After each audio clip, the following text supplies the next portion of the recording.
Welcome back mga pal. So, meron tayo outdoor today. At ito yung nag-invite sa atin. Yan, yung magtatay. At kasama rin natin si Coach Brian. So, andito tayo sa may SM City Lipa. So, yung ating outdoor adventure today ay Malaraya Traverse. So, Maltrav. Actually, ito matagal ko nang gusto maakyat to or ma-accomplish tong hike na to dahil yung plano ko is way back pa nung 2014. So after 11 years ngayon lang natin malalagyan ng kulay. Invite pa tayo pero ang sistema DIY yung mangyayari dahil kukonti lang or kaming apat lang yung joiners, so hindi na kayang i-accommodate ng organizer dahil obviously malulugi siya. So from Cubao, ang sinakyan namin yung na bus line is yung Alps. So ang biyahe is 9:30, umalis yung bus kanina. So ang aga namin, ang oras ay 12:03 pa lang ng madaling araw or ng umaga. So waiting lang kami dito, baka siguro hanggang 1 or 2, and then magta-tricycle kami papuntang Santo Tomas, tama ba? Talisay. Ha? Talisay, ayun. So magta-tricycle kami hanggang Talisay. Then doon na namin i-meet yung aming guide. So na-coordinate na ni Kyle yung aming guide. So doon na lang namin i-meet.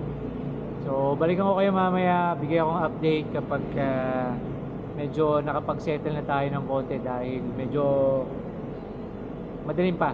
So kita-kita sa akin mamaya. Quick update again. Ito 7-Eleven. Ayan. At syempre si Kuyang Brian natin. Shoutout nga pala sa Padjak Run Course Mike. And si Kyle, yung kuya ni Jury. You know. At syempre si Jury yung pinakabata. So waiting lang kami dito until 3:30 kasi yun yung time na susundin kami ng aming guide. And so far okay naman yung panahon, no? Mukhang magiging exciting yung ating magiging outdoor today. So maya pagka nandun na kami sa may registration, balikan ko kayo. Eto, start na kami maglakad at kasama na namin yung guide namin, si Master Alan.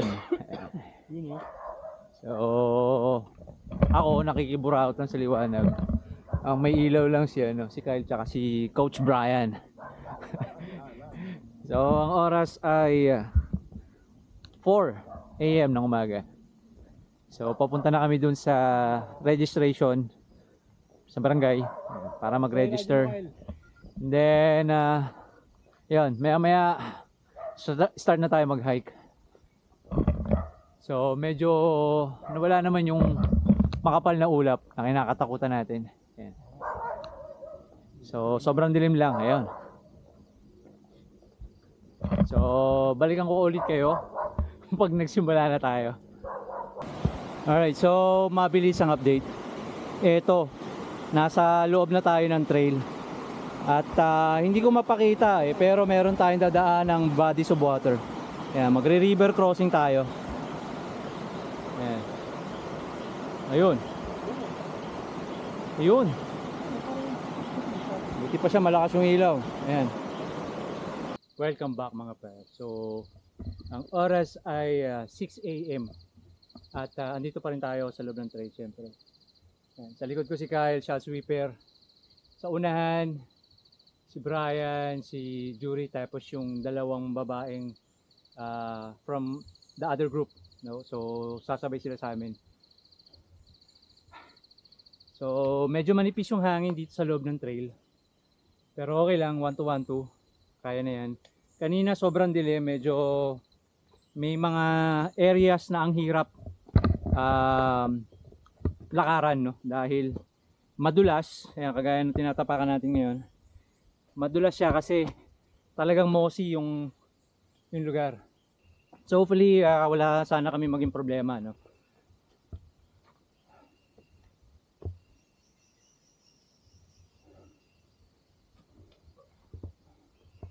So bibilis ng mga kasama namin. Pero okay lang kasi medyo maliwanag na, madali na basahin yung trail. Kanina kasi medyo madilim, kaya kailangan magkakasabay kami. Pero ngayon okay lang kahit medyo malayo yung gap. Kasi kita na natin yung trail or yung trail path. So medyo nahihirapan lang dahil walang tulog. Nasa loob pa rin tayo ng trail. But yung section na to is yung puro kawayan. Ayan. Si Kyle pa rin sa likod. So taking lang yung kanyang pacing. At syempre meron tayong vlogger sa unahan. Jury. Ayan. So medyo mataas na yung kinalalagay namin. Siguro mga konting assault pa.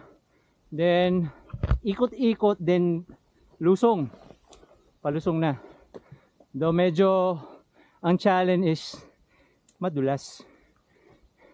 Dahil puro dahon tsaka roots. Bloody roots.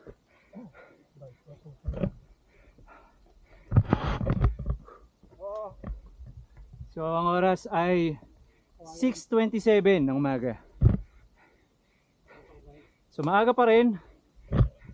I think makakalabas kami rito baka before 9. Hindi ko alam.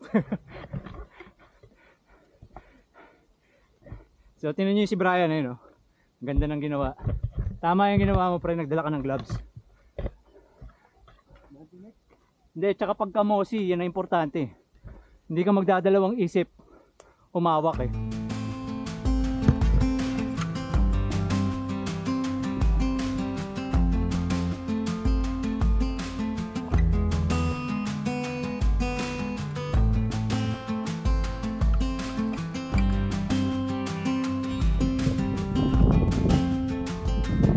Yo, so welcome back. Sige, thank you. So hindi ko na nakunan yung peak 2 kanina.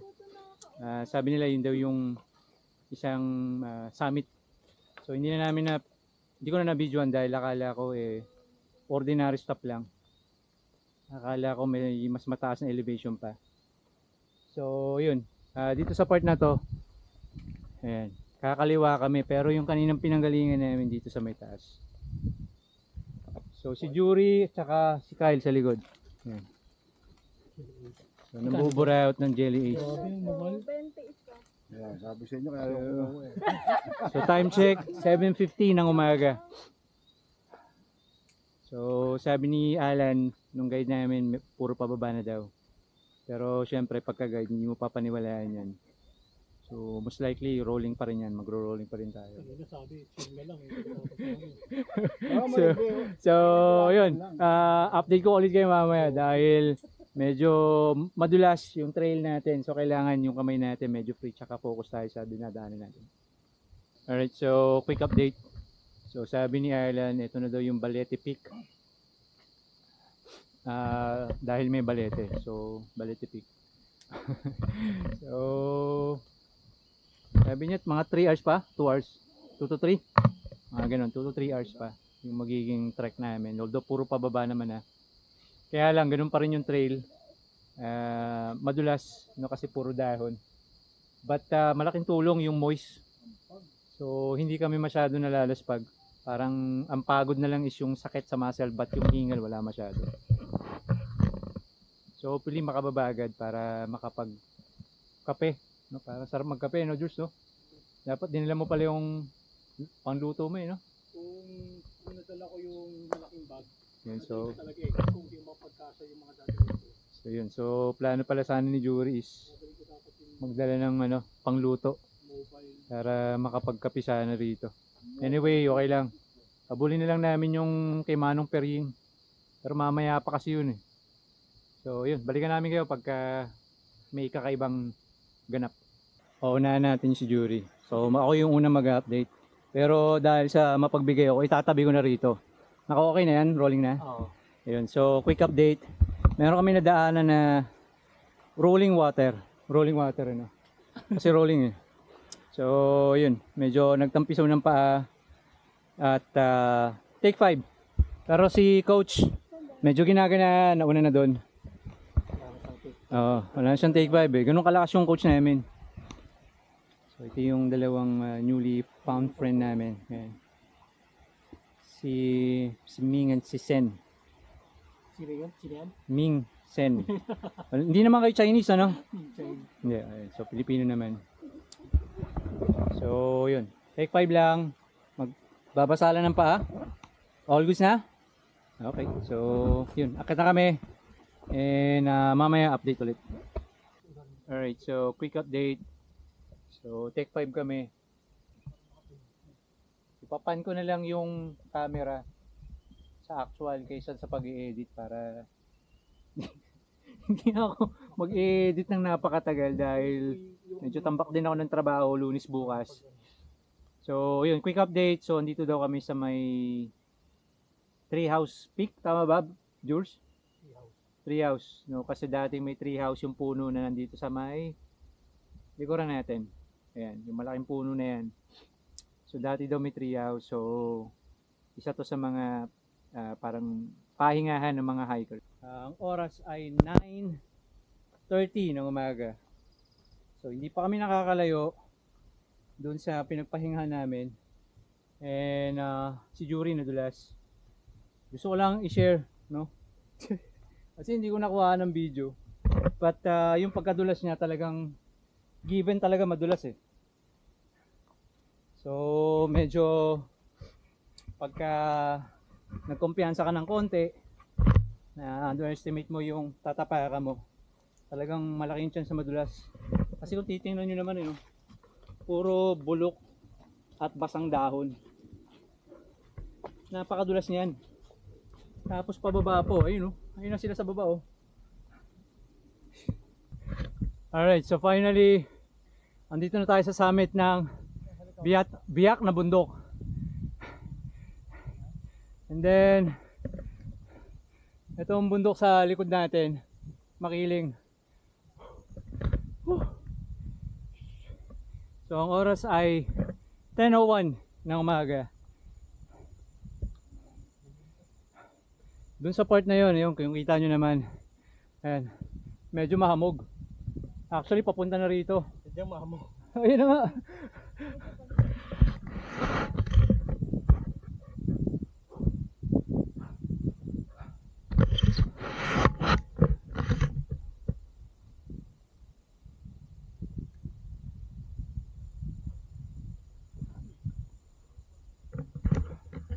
So medyo siguro take 5 or 10 pahinga kami dito. Enjoy namin yung yung hamog na yan.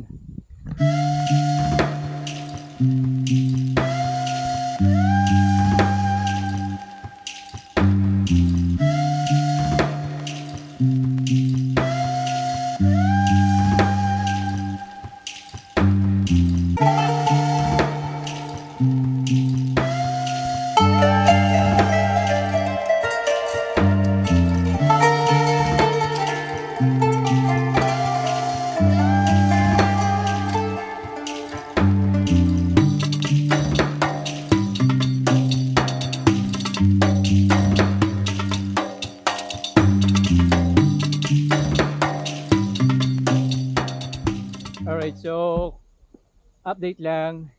Tapos na tayo rito sa may biyak na bundok. Papunta na tayo ng Mount Manabu. So sabi ni Alan, nasa 1.5 hour papunta ron. Tapos doon na kami kakain. So ang problema, madulas yung trail. So si Brian medyo nag-showcase kanina ng stunt, hindi natin nakuhaan. Actually pang 6 na stunt na yata yung ginawa niya. Hindi natin na record, sayang. Kasi si Brian, kung di nyo natatanong, before yan mapunta sa cycling, siya ang nagtuturo kina Distoni Alarcon, Ronnie Ricketts. Yun. Sayang. But anyway, siguro baka mamaya may mga natitira pang tricks yan si Coach Brian. May maipapakita pa. So ang kailangan lang natin, makuhaan natin siya. Kasi minsan surprise eh. Surprise, yung kanina talagang ang taas eh. one to vlog, ganun kaagad yung baksak, tas tumayo agad. Parang walang nangyari. Hindi natin nakuhaan. Anyway, baba na tayo pa Manabu. Baba tapos akyat. No? Facing yung summit niya or yung campsite niya sa Makulot, kung di ako nagkakamali. Pero yung trail natin ngayon, ayan, matalahib. Medyo single file but may clearing ng konti. Pasok yung hangin, unlike kanina, medyo hirap tayo dahil mainit sa loob nung forest kasi medyo mossy forest yung dinaanan natin, yung palabas ng biyak na bundok. Ayan, so medyo maaraw na. So medyo nagagamit na natin shades natin. So I'll be back pagka nandun na tayo or malapit na tayo sa Manabu. Alright, so ito. Ilang hakbang na lang, nasa summit na tayo. Kanina maaraw na, medyo may clearing. Ngayon medyo nagkakaulap na naman. So magmula rito, hindi ko pa natatanong yung cruise, which is yung palatandaan ng summit. So after 12 years? After 12 years, eto makakaakyat ulit tayo. Eto na yung summit. So andito pa rin yung malaking cross. And then from the cross, takatutok yan sa city. And then sa right side, ayun yung Makulot.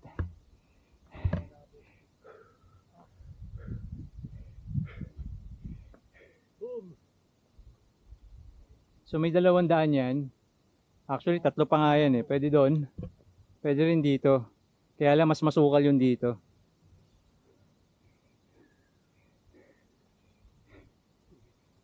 Nakatanabo ko ng Manabu.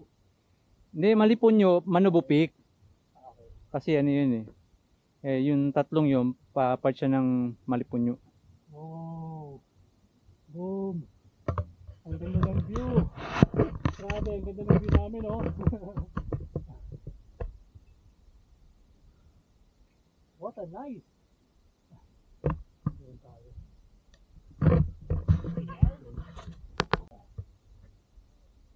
Alright, so yun. Tapos na kami magpicturan, saka maglokohan. At si Jury, unfortunately, hindi na nakapagpalipad ng drone dahil lobat na yung phone niya. And then medyo pagod na at saka gutom, no? Kasi yung breakfast namin kanina pang 2 AM. And then yung tulog namin nung isang araw pa. So wala, talagang napagod dahil madulas yung trail, medyo nakakaubos ng energy. But anyway, so far I can say, no, kahit na maraming beses na nadulas sila Jury, si Kyle, tsaka si Brian, all in all, swabe yung naging hike namin dito. So I can say medyo umailibs ako ng konti sa invite ni Jury tsaka ni Kyle, no? Good job. So sana marami pa kaming hike na ganito, no? Sana maulit pa. So kita-kita ulit tayo. Dito na namin tatapusin tong video na to. Kita-kita ulit tayo sa mga walang kwentang adventure namin. See you on the next one.